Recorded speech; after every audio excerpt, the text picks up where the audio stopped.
আমার জীবনে প্ল্যান করে কখনো কোনো কিছু হয়ে ওঠে না, যার বাস্তব প্রমাণ আজকের এই দিনটা। হ্যালো এভরিওয়ান, আসসালামু আলাইকুম। কেমন আছেন সবাই? আশা করি ভালো আছেন। আলহামদুলিল্লাহ, আপনাদের দোয়ায় আমরাও ভালো আছি। ওই যে শুরুতেই বললাম যে আমার জীবনে কোনো কিছু প্ল্যান করে হয়ে ওঠে না, আসলেই কিন্তু কথাটা একদমই সত্যি। আমি যদি কোনো কিছু ভেবে রাখি যে আজকে আমি এই কাজগুলো শেষ করব, বাট কোনো না কোনো কারণে ওই কাজগুলো আমার শেষ করে হয়ে ওঠে না। দেখা যাচ্ছে ওই কাজগুলো আমার নেক্সট ডে বা তারপরেও করতে হয়। যেমন আজকের দিনে আমি ঘোরার জন্য বের হয়েছিলাম। আজকে বাসা থেকে ভেবেই বের হয়েছিলাম যে দিয়াবাড়িতে যাব। বাট দেখেন, আমরা বের হইতে হইতে এমন লেট করে ফেলছি যে সন্ধ্যা হয়ে গেছে। মূলত আমি দিয়াবাড়িতে নৌকায় রাইডিং যে করে, ও সরি, ওটাকে কাইকিং বলে। আমি কাইকিং করার উদ্দেশ্যে যেতে চেয়েছিলাম। বাট না, এমন লেট করে ফেলেছি যে সন্ধ্যা হয়ে গেছে, আমাদের আর কাইকিং করার কোনো উপায় ছিল না। তারপরেও আমরা ভাবলাম যে না, একটু গিয়ে দেখি যদি ওখানে লোকজন থাকে বা আমরা কাইকিং করতে পারি। বাট আমরা কিন্তু নিরাশ হয়ে ফেরত এসেছি। আর আমরা যারা ঢাকা শহরে থাকি তারা কিন্তু ঢাকা শহরের জ্যাম সম্পর্কে জানি। বাট উত্তরার দিয়াবাড়ির এই রোডে কিন্তু তেমন একটা জ্যাম পড়ে না।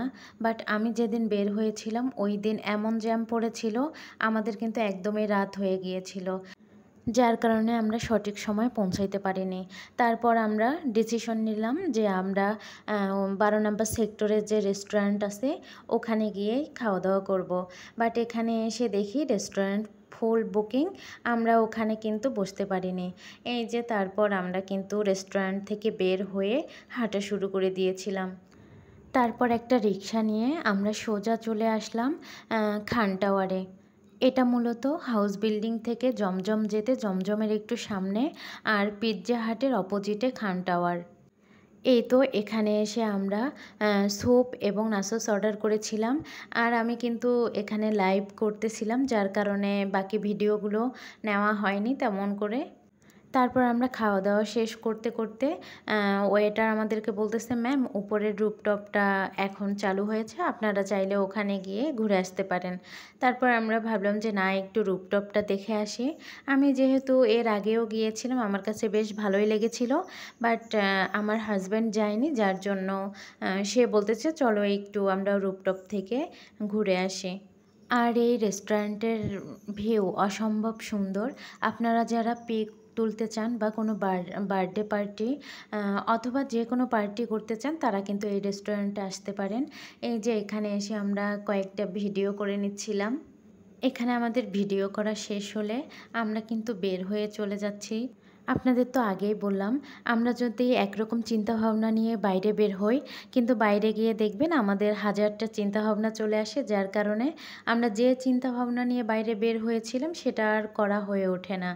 যাই হোক, আমরা কিন্তু ওখান থেকে বের হয়ে আবার আজকেও চলে এসেছিলাম মাস্কাট প্লাজায়।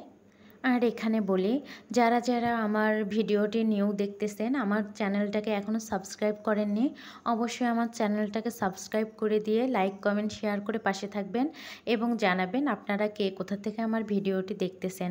আপনারা কমেন্ট করে জানালে আমি উৎসাহিত হব, আরও আপনাদের জন্য নতুন নতুন ভিডিও বানানোর চেষ্টা করব। অবশ্যই কিন্তু জানাবেন কে কোথা থেকে আমার ভিডিওটি দেখতেছেন। এই যে আমরা আবার মাস্কাট প্লাজার বি প্লাস শোরুমে চলে আসলাম।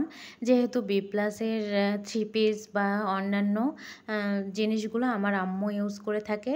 আর আজকে কিন্তু আমার আম্মুর জন্য একটা হিজাব কিনতে এসেছিলাম। বি প্লাসের কাপড়ের কোয়ালিটি অনেক সুন্দর, অনেক সুন্দর। আপনারা যারা এই গরমে আরামদায়ক কোনো কিছু পরতে চান, তারা কিন্তু অবশ্যই বি প্লাসের থ্রি পিস শাড়ি থেকে শুরু করে হিজাব থেকে শুরু করে সব ধরনের প্রোডাক্ট ইউজ করতে পারেন। আর এখানেও আজকে আমরা কিন্তু শেষ সময়ে এসেছিলাম, যার জন্য তাড়াহুড়ো করতেছিল। ওই যে আমাদের হিজাবটা কিন্তু এখানে প্যাকিং করে দিচ্ছিল, আর আমি এখানে আগেই বিলটা পে করে দিয়েছিলাম।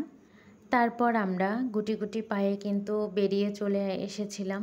আমরা যারা উত্তরায় থাকি তাদের জন্য প্লাস পয়েন্ট হচ্ছে, উত্তরার মধ্যে যতগুলো শপিং মল আছে সবগুলোই কিন্তু একদমই গুছানো আর নিরিবিলি, একদমই নিট অ্যান্ড ক্লিন, যার জন্য আমরা উত্তরাবাসী কিন্তু অনেক উপকৃত হই।